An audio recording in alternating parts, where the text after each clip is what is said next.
আজকে বিভিন্ন ধরনের প্রশ্নের উত্তর নিয়ে আলোচনা করব। বিভিন্ন ধরনের প্রশ্নের উত্তর নিয়ে আলোচনা করা হবে। জেনে রাখা ভালো, বিভিন্ন প্রশ্নের উত্তরগুলি আপনারা একটু জেনে রাখুন। আমি প্রশ্ন করে তার উত্তরগুলি দিয়ে দেব, অর্থাৎ প্রশ্ন উত্তর নিয়ে আজকে আলোচনা করা হবে। প্রথম প্রশ্ন হলো, প্রথম বিবাহ বার্ষিকীকে ইংরেজিতে কি বলে? উত্তর হলো পেপার অ্যানিভার্সারি। পরের প্রশ্ন, সাদা সোনা কি? উত্তর হলো সোনার সাথে সাদা ধাতুর সংকর মিশ্রিত রূপ হলো সাদা সোনা। বলুন দেখি, কোন বিখ্যাত বিপ্লবী যিনি আত্মগোপন করার জন্য মৌলভী গিয়াসউদ্দিন নাম ধারণ করেছিলেন? এর উত্তর হলো নেতাজি সুভাষচন্দ্র বোস। হ্যাঁ, নেতাজি সুভাষচন্দ্র বসু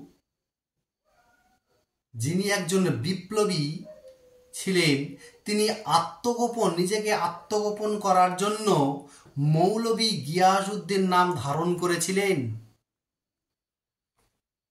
আপনারা জানেন কোন বিখ্যাত পেইন্টিং বুলেট প্রুফ কাঁচ দিয়ে সংরক্ষণ করা আছে? এর উত্তর হলো মোনালিসা। উইন্ডো শপিং বা শপিং এর সময় যে পুতুল দাঁড়িয়ে থাকে তাদের কি বলে? উত্তর হলো তাদেরকে মনি কুইন বা ম্যানি কুইন বলে। বলুন দেখি আপনারা, কোন পাখি উড়তে পারে না?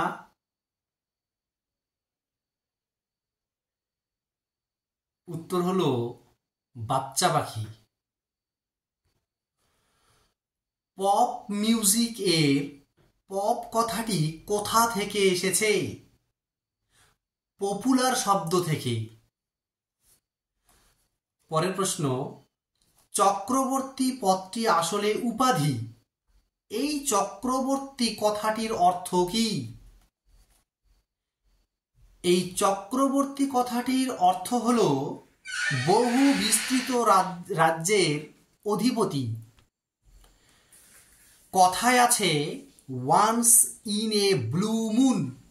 এই ব্লু মুন আসলে কি? ব্লু মুন হল ক্যালেন্ডারের একটি মাসের দ্বিতীয় পূর্ণ চাঁদ।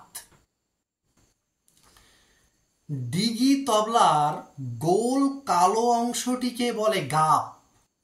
এই গাপ তৈরির ক্ষেত্রে কিসের উপস্থিতি একান্ত প্রয়োজন? উত্তর হলো গুঁড়ো লোহা। আমরা বলে থাকি ফোক বা ফক। এই ফোক কথার প্রকৃত অর্থ কি? উত্তর হলো অনেক মানুষ একসাথে থাকার গান। বাংলা সঙ্গীতের অন্যতম দিকপাল হলেন হেমন্ত মুখোপাধ্যায়। এই হেমন্ত মুখোপাধ্যায়ের জন্মস্থান কোথায়? উত্তর হলো বেনারস। পরের প্রশ্ন, বাংলা সঙ্গীতের অন্যতম দিকপাল কে? উত্তর হলো হেমন্ত মুখোপাধ্যায়। বাংলায় গুগলি বলতে বোঝায় একটি প্রাণী। এই প্রাণীটি কোথায় থাকে? জলে। দুলকি চাল বলতে কার চাল? উত্তর হলো ঘোড়ার চাল।